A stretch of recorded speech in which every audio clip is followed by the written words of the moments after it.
কখনো দু চোখ জুড়ে তাকিয়ে থেকে, কখনো মায়ার বাঁধনে জড়িয়ে, ঘুম হয়ে পিছু টান হয়ে শুধু তুমি তো ছিলে।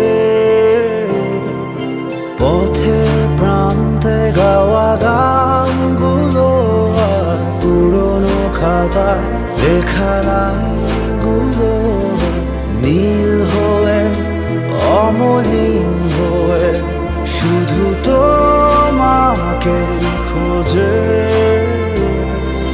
জানি না কোথায় তুমি, কেন যে দূরে হারিয়ে, কেন যে আছো লুকিয়ে। আজও